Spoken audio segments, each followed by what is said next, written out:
ധന്യ ധന്യ ഏതുവരെ പഠിച്ചു? ഞാൻ PG ആണ് ചേച്ചി. PG ആയിരുന്നു. ഡിഗ്രിക്ക് പാസ്സായിരുന്നോ? എന്നിട്ടാണോ ഡിഗ്രി കഴിയാതെ PGക്ക് നേരിട്ട് അഡ്മിഷൻ കിട്ടുമോ? ധന്യക്കറിയില്ലേ? ഇല്ല. അങ്ങനെയൊക്കെ കിട്ടും, പക്ഷെ അതിന് സ്വാധീനം വേണം. ഏത് തരത്തിലുള്ള സ്വാധീനം? ചുമ്മാ കോളേജിൽ പോയി പഠിച്ചാൽ പോരാ, വിദ്യാർത്ഥി സംഘടനയിൽ പ്രവർത്തിക്കണം, തല്ലുകൊള്ളണം. നിങ്ങൾ ഇന്നാളൊക്കെ പറഞ്ഞല്ലോ വിദ്യാർത്ഥി സംഘടനയിൽ തല്ലുകൊള്ളണമെന്ന്. നമ്മുടെ SFIയുടെ സ്റ്റേറ്റ് സെക്രട്ടറിക്ക് വന്ന ഒരു പുതിയ റിപ്പോർട്ട്. PM ആർഷയെ കുറിച്ച് നിരവധി ആരോപണങ്ങളും ഒരുപാട് ആരോപണങ്ങൾ വന്നിട്ടുണ്ടായിരുന്നു. അപ്പൊ ഇപ്പോ പുറത്തു വന്നിരിക്കുന്നത് PM ആർഷയ്ക്ക് BA പാസ്സാവാതെയാണ് MAക്ക് അഡ്മിഷൻ കിട്ടിയത്. സ്വാഭാവികം. എത്ര ഭാഗ്യവാനല്ലേ? അതെ, ഞാൻ ആലോചിക്കുന്നുണ്ട് ചേച്ചി, ഓരോ കുട്ടികളൊക്കെ ഡിഗ്രി 1-2 മാർക്ക് കിട്ടാതെ നമ്മൾ പണ്ട് പറയും ഈ പരീക്ഷയ്ക്ക് ദൈവമേ പേപ്പർ തിരുത്താൻ വരുന്ന അധ്യാപകർ വീട്ടിൽ വഴക്കോ അടിയൊന്നും ഉണ്ടാക്കാതെ വന്നിരുന്ന് പേപ്പർ നോക്കണേ, അല്ലെങ്കിൽ അതിൻ്റെ ദേഷ്യം കൂടെ ഭർത്താവിനോടോ ഭാര്യയോടോ മക്കളോടോ ഉള്ള ദേഷ്യം കൂടെ പേപ്പറിൽ കാണിച്ചിട്ട് മാർക്ക് കുറയ്ക്കുമോ എന്നൊക്കെ ഇരുന്ന് പറയും. അതുപോലെ 1, 2, 3 മാർക്കിനൊക്കെ രണ്ടാമത് പരീക്ഷ എഴുതി ചിലപ്പോൾ അതിലും പാസ്സാവാതെ വർഷങ്ങൾ പോകുന്ന കുട്ടികളുണ്ട്. അവർക്ക് എന്താ പൊട്ടന്മാരാണോ? എന്നാ പിന്നെ SFIയിൽ അങ്ങ് ചേർന്നാ പോരെ, ഡിഗ്രി പാസ്സായി. ചുമ്മാതല്ല പിള്ളേരാരും +2 കഴിഞ്ഞിട്ട് ഇവിടെ ഡിഗ്രി പഠിക്കാത്തത്. എല്ലാം വിദേശ രാജ്യങ്ങളിൽ പോകുന്നത് ഇതുകൊണ്ടാണ്. കാരണം ഇവിടെ SFIക്കാർ മാത്രമേ ഡിഗ്രി ജയിക്കാറുള്ളൂ. അല്ലാണ്ട് അല്ലെങ്കിൽ ഗവേഷണമൊക്കെ നടത്തി വാഴക്കുല എടുത്ത് നമ്മുടെ ചിന്ത ചേച്ചി ചെയ്തതുപോലെയൊക്കെ ചെയ്യണം. എന്തായാലും ഈ പാർട്ടിയും ഈ ആർഷോയും ഒരിക്കലും നന്നാവില്ല എന്നുള്ളത് യാഥാർത്ഥ്യം. ആർഷോ മാത്രമല്ല, നേരത്തെ വിദ്യ എന്ന് പറയുന്നത് ആര് പറഞ്ഞു? അവരല്ലേ നന്നാകുന്നത്. നന്നാകില്ല എന്ന് പറഞ്ഞാൽ കിട്ടുന്നില്ലേ? ഇപ്പൊ വ്യാജ മാർഗ് ലിസ്റ്റ് പുറത്ത് നിൽക്കുമ്പോ ഇവര് കയറി പോകുന്നില്ലേ ജോലി? അല്ല, വ്യാജ മാർഗ് ലിസ്റ്റ് ചമച്ച് വിദ്യ എന്ന് പറയുന്ന ഒരു SFIക്കാരി കോളേജിൽ ലെക്ചറാവാൻ പോയി കയ്യോടെ പിടിച്ച് കുറെ നാൾ ഒളിവിലായിരുന്നു. ഇപ്പൊ ഡയാന എന്നും പറഞ്ഞിട്ട് ഒരു കരാർ ജീവനക്കാരി. 17 വർഷത്തിന് ശേഷം 8 വർഷം കഴിഞ്ഞിട്ട് 17 മാർക്ക് കൂട്ടി കിട്ടി. ഒന്ന് ആലോചിച്ചു, ഇന്റേണൽ മാർക്ക് കൂട്ടിയതാ ഹാജരില്ലാത്തത് കൊണ്ട്. അപ്പൊ അവർ പറയുന്നത് എന്താണെന്ന് പറയുമോ? ഹാജർ രേഖകൾ സർവകലാശാലയിൽ സൂക്ഷിച്ചിട്ടില്ലായിരുന്നു, അതുകൊണ്ട് ഹാജരില്ലാത്തവരെ ഹാജരുള്ളതുപോലെ മാർക്ക്. അത് എത്ര വർഷത്തിന് ശേഷം? 8 വർഷത്തിന് ശേഷം 17 മാർക്ക് കൂടുതലായി കൊടുത്തു. എത്ര ഭാഗ്യവാന്മാർ. വിദ്യാഭ്യാസ വകുപ്പൊക്കെ പക്ഷെ ഇതെല്ലാം ഇപ്പൊ ഗവർണർക്ക് അനുവദിച്ചു കൊടുക്കുന്നില്ല. ഇവർക്ക് ഗവർണറെ കണ്ടുകൂടാ. അതെ, ഗവർണർ നേരത്തെ തന്നെ ആർഷോയെ തൂക്കിയതാണല്ലോ.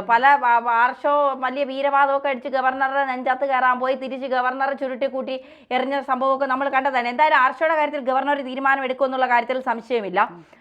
ഇപ്പോൾ പറയുന്നത് ഈ പ്രവേശനത്തിൽ നടന്നത് വൻ ഗൂഢാലോചനയാണെന്നാണ്. ഇന്നലെ ഈ ഒരു സർട്ടിഫിക്കറ്റുമായി ബന്ധപ്പെട്ട് അല്ലെങ്കിൽ ഈ ഡിഗ്രി പാസ്സാവാത്ത ആർഷോയ്ക്ക് PGക്ക് അഡ്മിഷൻ കൊടുത്തു എന്നൊക്കെ പറഞ്ഞിട്ടുള്ള വാർത്തകൾ വന്നു. പക്ഷേ ഇതിൻ്റെ പിന്നിൽ നടന്ന ഒരു വലിയ ഗൂഢാലോചന എന്നാണ് പറയുന്നത്. അതായത് ബിരുദത്തിന് തുല്യമായ 6ാം സെമസ്റ്റർ പരീക്ഷ വിജയിക്കാത്ത SFI സംസ്ഥാന സെക്രട്ടറി PM ആർഷോയ്ക്ക് MA കോഴ്സിൽ പ്രവേശനം നൽകിയതായുള്ള പരാതിയാണ് ഇന്നലെ നമ്മൾ വാർത്തയാക്കിയത്.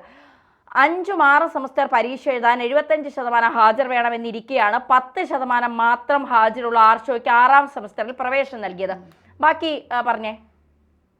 അതായത് 120 ക്രെഡിറ്റ് ലഭിക്കാതെ 7ാം സെമസ്റ്ററിലേക്ക് പ്രവേശനം നൽകാൻ പാടില്ല എന്ന വ്യവസ്ഥ മറികടന്നിട്ടാണ് ഇപ്പോൾ ഈ 6ാം സെമസ്റ്റർ പരീക്ഷ പോലും എഴുതാത്ത ആർഷോയ്ക്ക് ഈ പ്രിൻസിപ്പലിന്റെ നിർദ്ദേശപ്രകാരമാണിത്.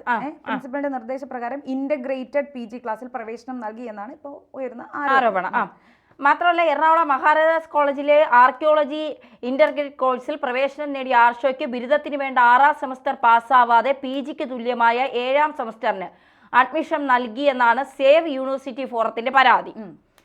അതായത് ഈ ആർഷയ്ക്ക് MA ക്ലാസ്സിലേക്ക് കയറ്റം നൽകാൻ വേണ്ടിയിട്ട് ആർക്കിയോളജി അവസാന സെമസ്റ്റർ ബിരുദ പരീക്ഷ നടത്താതിരുന്നതായിട്ടും ആരോപണം. അതായത് ഒരു SFI പരീക്ഷ നടത്താതിരുന്നു. ആർക്കിയോളജി 6ാം സെമസ്റ്റർ പരീക്ഷാ ഫലം ഇല്ലാതെ 6ാം സെമസ്റ്ററിലെ എല്ലാ വിദ്യാർത്ഥികളെയും 7ാം സെമസ്റ്ററിലേക്ക് പ്രവേശിപ്പിച്ചു. വാഴ നനയുമ്പോ ബാക്കിയുള്ള പിള്ളേർ ആർഷോയുടെ ഇനി കുട്ടികളോടൊരു നിർദ്ദേശമുണ്ട്. MAക്ക് ആരെങ്കിലും പോകാൻ നിൽക്കുന്നെങ്കിൽ ആർഷ പോകുമ്പോ ആർഷയുടെ ഗ്രൂപ്പിൽ ചേർന്ന് അതെ ആ കോഴ്സിൽ ചേരും, ആ ഇയറിലേക്ക് അഡ്മിഷൻ എടുക്കുക. അപ്പൊ എല്ലാവരും ഇവരോടൊപ്പം പരീക്ഷ എഴുതാൻ യോഗ്യതയില്ലാത്ത ആർഷോയെ കൂടി PG ക്ലാസ്സിൽ പ്രവേശിപ്പിച്ചെന്നും ആരോപണമുണ്ട്. അപ്പൊ പഠിച്ചു വന്നവരൊക്കെ പൊട്ടന്മാരും പഠിക്കാതെ ഓസിലെ കയറി വന്ന ആർഷവും മിടുക്കനുമായി എന്നുള്ളതാണ്. ഈ ആർഷോയല്ലേ പണ്ട് തന്തയില്ലാത്ത കൊച്ചിനെ ജനിപ്പിക്കേണ്ടി വരും എന്നൊക്കെ പറഞ്ഞിട്ട് ഒരു പ്രസ്താവനയൊക്കെ നടത്തിയത്.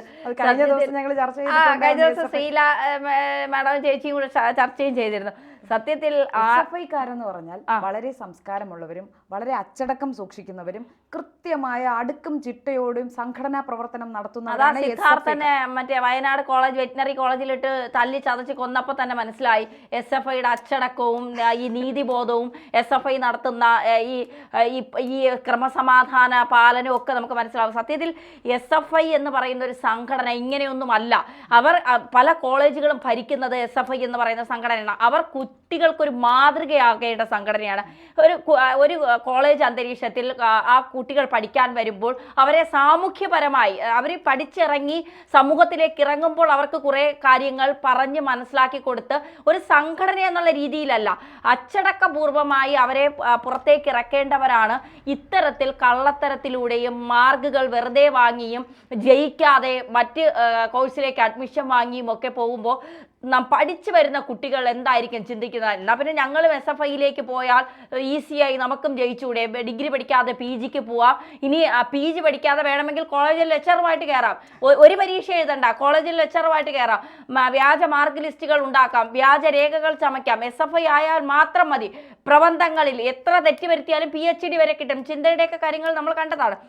SFIയെ സംബന്ധിച്ചിടത്തോളം ഒരിക്കലും നന്നാവില്ല എന്ന് അവർ തന്നെ എഴുതി പഠിച്ചു വച്ചിരിക്കുന്നതാണ്.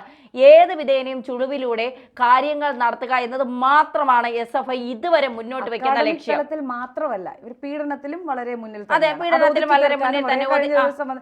കേരളവർമ്മ കോളേജിലെ ഒരു വിദ്യാർത്ഥിനെ SFI നേതാവ് പീഡിപ്പിച്ചു എന്ന് പറഞ്ഞിട്ടൊരു സംഭവം 2023 അപ്പൊ അതില് ആ പെൺകുട്ടി പരാതി നൽകിയിരുന്നു. അറസ്റ്റ് ചെയ്തു. ഇവരെയൊക്കെ അറസ്റ്റ് ചെയ്തിട്ട് പിണറായി SFI എന്ന് പറയുന്നത് പിന്നെ ഇടതുപക്ഷത്തിന്റെ യുവജന സംഘടനയാണ്.